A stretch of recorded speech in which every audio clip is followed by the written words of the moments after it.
A smile from the Watford man. Oh, that's the one. Didn't miss that time. Took everything, didn't he? One big right hand. And a punch as he was on the floor as well from Joshua. That was well after he was on the floor. Trying to tag him back. But again, just too sharp and too powerful from Joshua, who's slicing him to ribbons here. And Ian John Lewis might have a job to do because Backtoff is so brave, he's standing up to this, but he is getting pounded, and Ian John Lewis did absolutely the right thing because Backtoff, oh, he's letting it go on. Well, I thought he was stopping it. He should be, and he will, and he has. He comes through and he's wobbled, he's shaken by that, and Joshua straight on him, and Sprott's in big trouble here. Joshua just teeing off, and Terry O'Connor says that will do it right there. Heaven's sake. As did the left. Big right hand there again from Joshua, and the referee waves it over. That is a demolition job from AJ.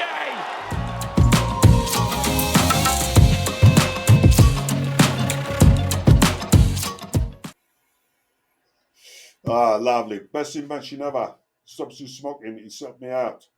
Hi everyone, welcome or welcome back to the channel. Today we're diving into some heavyweight boxing talk, specifically about Anthony Joshua and the future of the division. So the big news is that Anthony Joshua is considering hanging up his gloves in about 2 years when he hits 37. Well, that got us thinking about a couple of things. First off, is he making the right call? Age catches up with everyone. It's like one of those unstoppable forces in the universe. No matter how hard you train or how dedicated you are or how much you look after yourself, time just keeps on ticking and you never get it back. Joshua's put in the hard work, dedicated his life to the sport since he was a youngster. All those years getting up early in the morning, doing road work, going to gym, getting in the ring, punching someone or getting punched, God knows how many rounds, and punches to the head and the body, and most importantly, sacrificing family life. And now, maybe it's time for him to enjoy the fruits of his labor with his family. And good luck to him, he's earned it. But then there's the million-dollar question, who's going to step up and fill those boxing boots and the boxing gloves? I bet Eddie Hearn might be losing sleep over this one.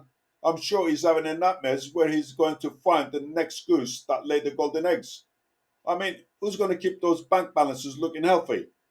Personally, I'm not seeing any heavyweight contenders out there at the moment who can match the excitement and the draw of Joshua, Usyk or Fury. Sure, we got some names floating around like Parker, Du Bois, Ergovic, Sanchez, Bakal, Makhmadum and a few others. But are they really ready to take the heavyweight scene by storm? I'm not so sure. None of these and others have the excitement of those three that I mentioned, unless some unknown up-and-comer from America bursts onto the scene in the next couple of years. I'm predicting a bit of a decline in the heavyweight division over the next 4 years. Ticket sales will take a hit and the entertainment factor could suffer. But it's no doom and gloom. There are plenty of other weight categories to keep an eye on. So what do you think, folks? Is there a rising star out there who's going to shake up the heavyweight division? Let us know in the comments below. As always, thanks for tuning in and see you next time. But before you go, have a look at this clip where AJ met Dillian Whyte and he destroyed him completely. Length of time, he's got to use his power and try and get Joshua. Joshua hasn't been tested, he's got to test him. Of course, no, Joshua being an Olympian, of course, we know he can box, but at least what I'm saying is, if Dillian Whyte can keep using the jab, it'll keep Joshua again busy. with one of those left hands. For the second time, it's the left that's shaken Dillian Whyte. Sorry to interrupt you guys, but you just get the sense that any second something could go off here. And again a wobble. Again it was the left. Then a right comes through. Joshua sticks his tongue out at Whyte. Whyte in survival mode here already. The legs don't look good at all. And Joshua just grins at him. And Whyte is starting to come apart here already. Whyte's got a hold. Whyte's got a hold. He's got a hold. He's not doing it. He can't do it. He's still got nearly 45 seconds to get through here. Big swing and a miss from Whyte. Nice uppercut ripping in there. Whyte showing he's got a chin and a heart. But he can't fight like this for much longer. Can he even get through the first round? Joshua's got a big smile on his face as he walks him down. Can't miss him, can he?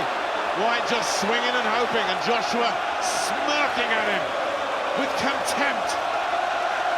Joshua is just in a different level from White, and there's no getting away from that. He's in a totally different level from White. Well, I tell you, it'll do White's psyche a bit of good if he can hear that bell. He's really had to dig in here. There was a good minute of a barrage he had to sustain and get through there. Can he hear that bell? That in itself will be an achievement. It seems like he's got cleared some of the cobwebs. He got out of the round. Okay. Well, that was Joshua hitting after the bell and White not having any of it. White's lost control. White has lost control completely. Now what's happening here? Everybody's in the ring. Everybody. I hope White doesn't want to get disqualified. He's a boxer. He knows discipline is required, and he threw several punches after the bell. Don't tell me that he wants to be disqualified. Well, Jonathan Banks has separated him, but some of his entourage, who we've never seen before, flew into that ring. And Banks is taking him by the hand and sitting him back down. Goodness knows who those guys were. I don't know if this many guys are allowed in the ring, right? They're not. Under normal rules, somebody should be disqualified here.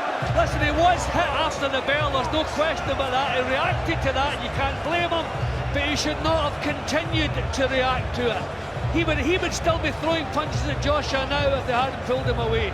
Yeah, I don't like that they separated them, and then White came back for yet another attempt at taking a swipe at Joshua. Yeah, at that point, you've been separated. Let's go back to your corner. Yeah, I'll give White, obviously the round where he hurt Oh, he's got him. Terrific. Finally got him. Is this the breakthrough? White looking to hold on. And this time he is holding, unlike he did in round one. Rocked by that big right hand. Joshua looking to size him up. Gets another right hand through. White looking to try and hold, lands a right hand of his own. Terrific response again from White. He's in shape. I tell you, to get through all this stuff, he's in shape. Incredible that White is still there. Joshua not letting him off the hook. Howard Foster having a close look now. But as long as White returns fire once in a while, which he is doing, but look at the legs. There's a grin from White, but the legs are betraying him, and down he goes. He's hurt. The way he went down. Surely no way up here for Dylan White. It's stopped. It's over. Dramatic and unbelievable at the finish.